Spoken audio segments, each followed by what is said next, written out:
Hello, and welcome back to Melone Hatley's podcast, I Now Pronounce You Divorced. Today, we are joined again by our panel of litigation attorneys from across our nationwide offices. We have Lauren Adkins from our Tampa office, we have Lelan Kirk from our Fort Worth office, and we have Valerie Fisher from our San Antonio office. Thank you, everybody, for joining us again. So this time, we've received a lot of questions, and we wanted to bring it back to the panel, which is, I'm either paying spousal support or alimony, or I'm receiving it. Can that be modified? And I know it's a very open-ended question, but we get asked this all the time. And we've talked in prior episodes, it's so important once you have your decree or settlement that you make sure you're doing your due diligence, you're speaking with your lawyer, you're knowing kind of what your risk versus reward is before you have that ink to the paper or before you decide to try in front of a judge. But we have this final decree. There is an amount of money that's awarded to be paid or received. Can that be modified? So I'll just kind of open it up to the panel. Yeah, so in Texas, you can modify it. We don't call it alimony, we call it spousal maintenance in Texas. It's governed by Chapter 8 of our Texas Family Code. And what's great about this in Texas is that it's statutory. So the statutes themselves kind of define all the things that people have all the questions about. So that's the biggest part. I would say the main thing that a person should look at anytime they are looking at potentially being assessed a spousal maintenance obligation as part of a divorce, have a spousal maintenance obligation if they want to modify, or if they believe they've overpaid a spousal maintenance obligation, it's really going to boil down, in Texas at least, to the minimum reasonable needs of the spouse receiving support, right? And so anytime we want to alter, get it started or whatever, Texas is going to really look at what a spouse might need. And we don't mean like to have the same lifestyle. We mean how much is it going to cost this person to eat, drive a car and have a roof over their head, right? Minimum reasonable needs. And so that's essentially what the litigation would be about. And that would be the primary facts scenarios that we deal with. I have had a case within the last 2 years where it was kind of like a modification, but basically what had happened is statutorily there was a spousal maintenance obligation. The spouse receiving support remarried, right, which in Texas is a termination of the maintenance obligation. But my client, didn't know that the person had remarried. So he eventually finds this out, finds a divorce decree, and then we filed to not only modify, but to terminate the spousal maintenance obligation based on the day that they were married. And then we asked the court to say, hey, they were married 10 months ago. I paid 10 months of spousal maintenance. Can you set my date effective 10 months ago and then pay me back, or have her pay me back, or give me a judgment for those 10 months she didn't pay. And we were successful in that case. So to sum it up, is it absolutely is possible on a fact case scenario in Texas. And if I can jump on that, the opposite is if you do not do it procedurally through the statute, through Chapter 8, then, and what that looks like is parties coming to a contractual agreement, right? Not wanting, because for some reason, it sounds like a dirty word or whatever, and they're like, as long as you don't put me on spousal maintenance, I'll give you what you want. Okay, well, let's agree to X amount of money per month for the next 2 years, something like that. Being very creative with the way they want to do that. Well, the problem is that it cannot be modified. So if, say you're the party who is receiving the payment, and you come to us 6 months later and say, oh my gosh, I discovered they had all this money, or they lied about something significant. I'm very upset. I want to double that. And I can, because he makes or she makes so much more money than we thought at the time. No, you cannot, because that was a contract. It's not modifiable under the statute because you didn't go through the statute. And sometimes it's something we end up fighting about, actually, with even our clients, or at least trying to convince them that it is worth your time and our time to fight about this. And it's not as easy as just changing it later if we needed to. It's just something worth mentioning there. What about in a situation to where you have this order and then the payor gets a bump in salary for whatever reason?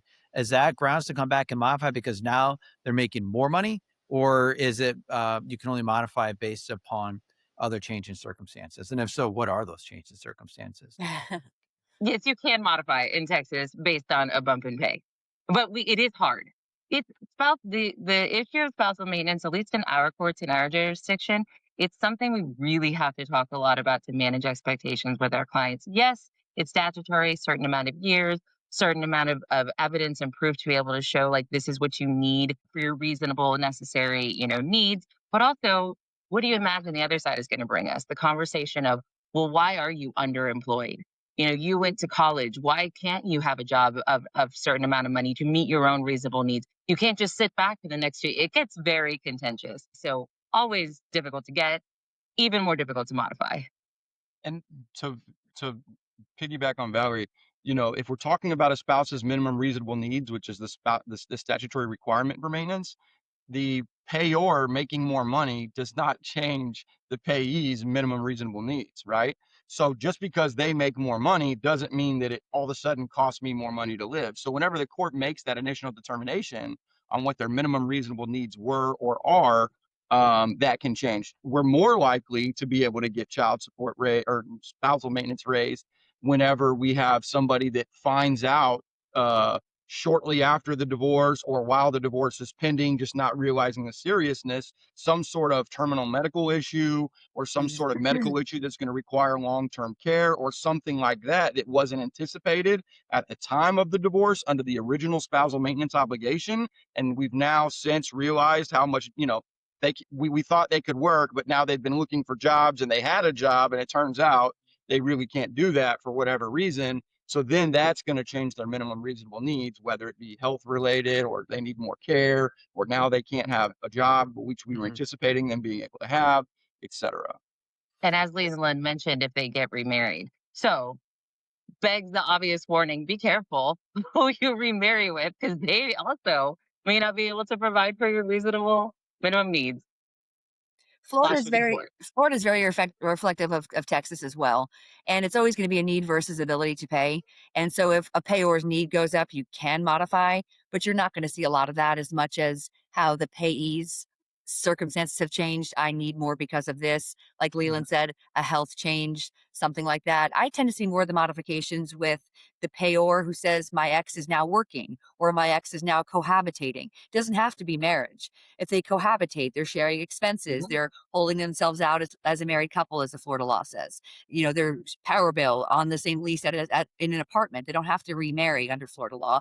And in 2023, Florida changed the alimony law to eliminate permanent alimony, which was a huge swing for us. And it does still allow for long-term durational alimony. So in some cases, depending on how old you are and perhaps how long you're married when you're getting divorced, for all intents and purposes, sometimes it may feel like permanent alimony when you're getting it, because in a long-term marriage, which in Florida is 20 years plus, you may pay up to 75% of the length of the time of your marriage. So if you're married for 30 years, you still may be paying your spouse. If there's a need and you have an ability to pay, you may be paying for up to 75% of the length of your marriage. So it may still seem like permanent alimony, but it's always modifiable. And a language in any agreement, at a mediation agreement or a settlement prior to mediation, we will always write the language in that it's modifiable per Florida law. So some of the exes may say, well, I'm never going to remarry anyway. You don't need to. You can share an apartment with your boyfriend, and we're still going to ask to modify the alimony or terminate it at that point. Mhm. I find it interesting to where it's the minimal needs of the recipient, and because in the jurisdictions that I'm licensed in, it's the standard of living that the parties had during the marriage, and so it's always interesting to hear what it's like in different jurisdictions. What about in Texas and in Florida? When someone has a significant other or remarries, can the payee modify and include that person's salary as well, or is it just strictly the payor salary? So in Texas, it's statutory. Like Lauren said, if Mhm. you cohabit, it terminates, period. If they die, it terminates. If they get remarried, it terminates. So I guess Texas believes, the legislature anyway, that if you're going to go find another person with which you're going to live with, then your previous person should not be responsible for your living expenses anymore. You essentially have Mhm. moved on. And so, yeah, that's another, to Lauren's point about the cohabitation. That's also the case in Texas. But fun fact, it's really hard to prove cohabitation, right? Because somebody will live with somebody, they won't be on the lease, they won't get any bills, they'll maintain some ghost residence that has no furniture and say, no, we don't live together. And so just proving that in and of itself can be really difficult. So that, I mean, that's why it's great to talk to lawyers so we can kind of go through that on a fact basis. But yeah, so it's very similar to Florida. If you're the recipient and the payor gets remarried, can the recipient file a motion to modify to increase the payments based upon the payor's new spouse or significant other's income? No, not in Texas. It's separate. It just is the original payor, Mm-hmm. Agree. Yeah. which is a double standard that you're pointing out, Dan. I agree. Because it's considered whether or not you get married. Lauren, you mentioned a really interesting point to where, and in jurisdiction I'm licensed in have changed the modification and alimony laws as well. But so in 23, Florida changed it to where it eliminated permanent alimony. For the cases that were decided either by way of trial or by settlement prior to that date, can they now come back in and modify, or is it just from that date moving forward? That date moving forward. Yes. And a lot of the permanent alimony before then, they were still, you could still write terms that were permanent but modifiable per Florida law. So if someone retired, and we actually settled a case, a supplemental petition to modify alimony about a month ago. His wife was working when they were separated, right before they filed, but she's making just a little bit more. And I explained to him, she's not making that much more, but he wanted to try this. He's retired. We did settle at mediation to where she's taking a little bit less. We're going to do kind of a step forward. Next 3 years, she's taking a little bit less. And then from that point forward, when she collects full Social Security, she'll take another step down and take even less from him. So he was happy because, again, that was the cost benefit analysis. How much are you going to spend to get the reduction in alimony you're looking for? But he had permanent alimony when he settled. But the door was left open in the agreement with another attorney he had at the time to allow it to be modifiable. So even though it was prior to that time, permanent but modifiable per Florida law, she starts working, earning more. It's still permanent alimony length of time wise, but he's paying her less as he goes on now. Mm-hmm. I wanted to real quick bring up, Dan, something else. In Texas, we have temporary spousal maintenance while a divorce is pending. And I just like to point out really quickly that is not, the statute itself, Chapter 8, is a post-divorce spousal maintenance obligation. We don't really have, all that it says in Texas is that temporary orders, you can apply for all the things, including spousal maintenance. So interestingly, because we're a community property state, a lot of times we see our temporary spousal maintenance obligations not follow anything about all this statutory. So sometimes when people hear the word spousal maintenance thrown around, they're thinking, oh, even while divorce is pending, right? And while we have this community asset that we're both paying for, this is not going to be something likely to happen. And I just want to point out for everybody in Texas, at least, that those are kind of like two very separate animals. And we're not subject necessarily to the same rules or given the same rights, and the amounts are going to be different and all those kinds of things. Absolutely, which you might imagine could create some unreasonable expectations about what you're likely to get in a final order if you think you're getting spousal maintenance now at a certain amount of money per month. And so I'm sure Leland probably does this too. I insist on not calling it that, whether we're the payor or payee, calling it temporary financial support or assistance. I'd rather just call it child support. But anyway, yes, it is definitely not following the statute, and again, could create this expectation that they're going to get, $4,000 a month for the next 10 years, right? And so, not the same animal. And one interesting point that was brought up was retirement. How does that affect modifications? Because I remember that used to be one of the hardest things to litigate was when someone retires, is that a change in circumstances? Because the one argument is, well, wait a second, they're retiring early. But then the other side is, well, they've been working for so long, so they're allowed to retire. Have you found that to be kind of the same in your jurisdiction, modifying based upon the payor retiring? So in Texas, not too much. Again, it's based on the payee's reasonable needs, right? So they don't care how much the person makes. There can be an issue because the maximum amount you'll pay in Texas would be 20% of your gross income. So if your income declined, you could modify, but that's a pretty unusual circumstance. One of the things we see, honestly, with retirement, uh, in my experience with spousal maintenance obligations is on a temporary basis. When we have people that are receiving a pension, often in the military, if they do or don't want to pay spousal maintenance, obviously that is also a post-divorce issue, is getting the retirement account divided and letting that allowed to be income as part of the settlement. So one of the things courts in Texas will do frequently is go ahead and award the payee what they anticipate to be their portion of the retirement pension, preeminently, right? To allow that person to go ahead and basically receive their portion of the pension early, even though it's not official, and they'll award that in a spousal maintenance obligation when we have issues with the payee spouse not being able to meet their minimum reasonable needs. Also, a lot of courts, at least that I practice in Texas, would consider retirement something that was contemplated at the time of either the agreement or trial. And so the remedy, like Leland was saying, would be therefore either awarded or early or I mean, it just wouldn't be a grounds that you would be successful in. Might literally be a frivolous filing if you were trying to say, oh, unexpectedly they got retired now, or they retired and their circumstances have changed, it wouldn't be successful. And we would advise people of that in consultations likely. That's interesting because in Florida, we see that maybe because it's Florida, but a lot of times with retirement cases, True. we get a lot of those and they're successful. I'm not saying every time, but I happen to represent a number of people from the sheriff's offices and police officers, and they have an earlier retirement age. And so the courts will look at the standard of retirement for your field. Firefighters, police officers have a slightly earlier retirement age than the standard, person who works at a desk job. And so the courts are going to look at in your field, what's the standard retirement age? What's your health like? What have you been doing? What can you be doing? What kind of income can you be earning? All of these factors will be considered from your initial decree at the time you're looking to retire. What's the basis behind the retirement? Are you doing it to try to just escape an alimony or support payment to your former spouse? Or is this made in good faith? Like, I'm 70 years old. It's time for me to step back. Or I've been a Hmm. police officer for 30 years. Yes, I'm 56, but I've been a police officer for 30 years. It's time for me to step back. The courts consider that all the time here. Hmm.